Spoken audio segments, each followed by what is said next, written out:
Hukumatı Nokatga hizmet etken anın kattarçıları. Bugün günü 16 oktyabr 2024 yıl biz Nokat oyununun Karagaç ayılına geldik. Şol yerde Karatayev Abdullah atındagı koça asfalt bolup jatat.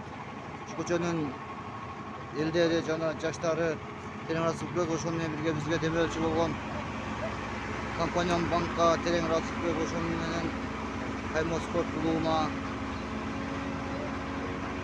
tereң rasipköz ummatгандар азыр асфальт келди башталат токтолушат.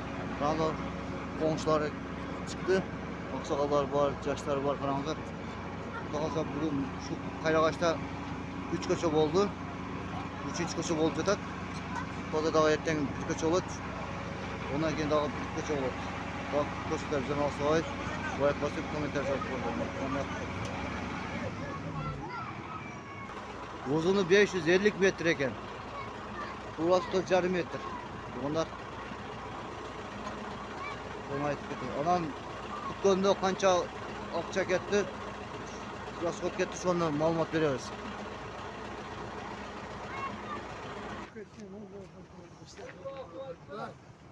Dua başladı ya baş.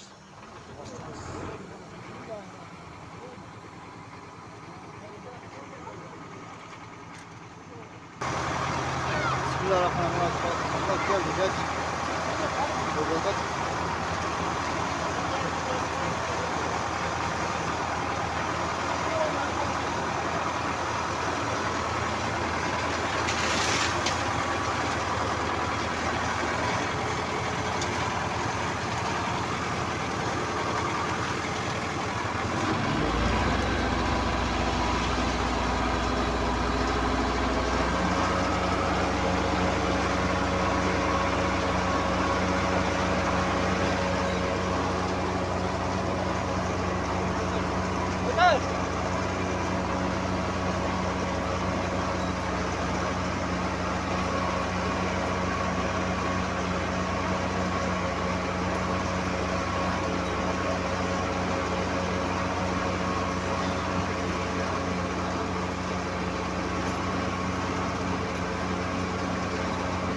Ama ayağım üstüne geldi.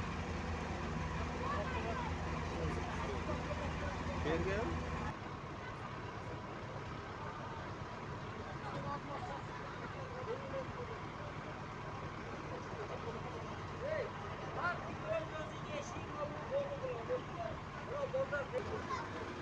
Sekiz santimetre koyup takıyorum umutluğunlar. Alan 2 santimetre, 8 6 santimetre kalat yanında. Yanında.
Matematik